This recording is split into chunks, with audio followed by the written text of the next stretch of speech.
What's up, bodyweight warriors, and welcome back to another video. Today I've got a quick tip flexibility video for you in which we're going to be looking at the difference between active and passive flexibility and how that can inform your training, as well as a quick little test that you can do to find out whether or not it's going to be an issue. Now, before I jump into this video, I just want to quickly define what I mean by static and active, because there's lots of different terms when it comes to flexibility training. A lot of them really are talking about the same thing, but people are trying to coin their own methods. And this one, I'm going to be referencing the definitions given by Thomas Kurz in his book, Stretching Scientifically.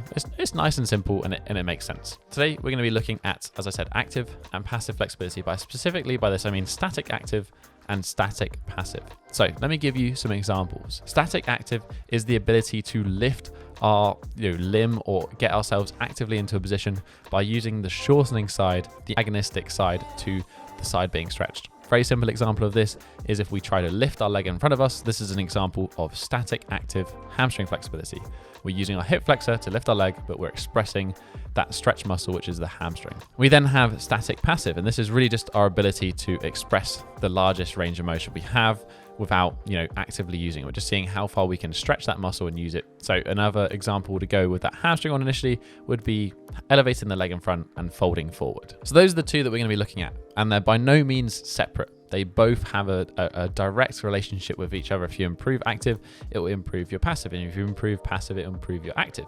But what I want to look at is one holding you back with your flexibility development? Now, when I say this, it's because generally speaking, I would look to develop a ratio between the two.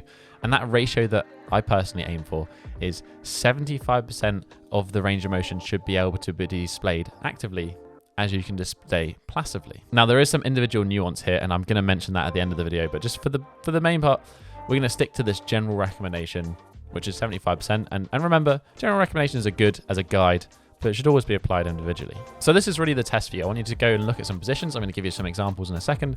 But if we take that first position, look at myself here doing the lift versus the passive, we can see there's more than that 75% change in terms of angle of the joint and our ability to lift. Some other examples that we can look at if we're thinking maybe about the shoulders, we can look at our overhead flexibility, something that's going to impact handstands or overhead pressing. We can simply do a standing active lift. We're going to raise the arms overhead. How far can we pull those arms back behind us without overly extending through the midline or anything? A harder example of this would be lying face down on the ground, because we've got to think that gravity is now acting down. It's going to make it harder to lift, but essentially the same test. I would say the second one is probably a truer representation of that active flexibility. And then we simply have, an overhead shoulder stretch with arms straight. Can we look at the two side by side? Can we see a big difference, a small difference? Generally, this one, you're going to notice less of a difference. Then maybe for the true masochists among us, or the people who enjoy suffering when it comes to flexibility training, we could look at the side split, the middle split. Our ability to do a standing side split, standing split, go lift that leg up, see how high you can lift it, and then we can compare it to kind of our passive range of motion. This one, again, pretty challenging, pretty hard. Countless ways in which we could do this, but maybe I'd recommend giving those three tests a try and see how you feel. Start with the passive one. Do the active, hold the active one for maybe like 20, 30 seconds. You can break that up into reps if you want to. Do the test, do the comparison, see sort of roughly where you are in comparison in terms of percentage of range of motion, and then go back to the static position, the passive position, and see how it feels. Does it feel better? It probably is going to feel significantly better. And this is obviously a technique of flexibility training, but also potentially an indication that you could be working more on your active flexibility to help get some gains in passive flexibility.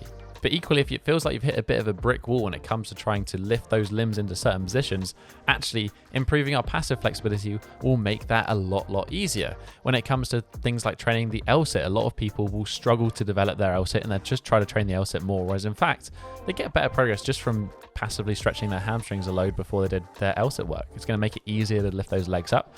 There's ultimately less resistance behind it. So let me know how you got on with those sort of tests, whether you did any other positions as well. Maybe explain that one in the comment section down below. Here is just one I want to briefly mention about the individual aspect, because you'll probably see that in all of these positions, I'm probably not very close to that 75% range, and that isn't necessarily a bad thing. Your ability to lift into an active range of motion is going to have some individual variance. Firstly, we got to consider lever length. How long are your limbs? I've got some pretty long limbs, and it's definitely going to require a lot more strength for me to be able to lift that leg up into position than it would for somebody with shorter or lighter limbs in comparison. The same goes for muscle insertions as well. This can actually vary dramatically between people, and ultimately that's going to, again, change that leverage, change the lever, and it's going to make it harder for you to lift into that position. So to some extent, I would say that active flexibility is actually quite anatomically limited.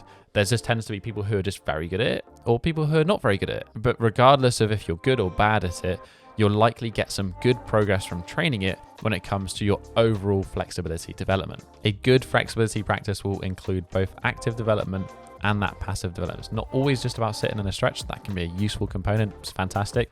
And it's not all about just doing active work. For a full flexibility development, we need both sides of the coin. But that's kind of it. That's my quick recommendation / test. And I would love to hear how you got on with this one. Maybe let me know, as I said in the comments, whether you tried these tests, if you saw an improvement with your passive range afterwards, and additionally, if you tried any other different positions in which we could use this same principle. If you want some more specific guidance on flexibility training and applying this sort of stuff, then I would highly recommend checking out my app, which is powered by Tribe. Again, that will be available in the description down below.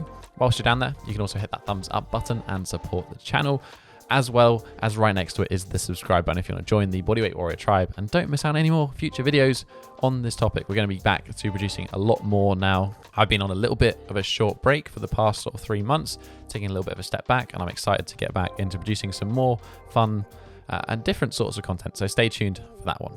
Other than that, I will catch you in the next episode. Have a strong week and peace.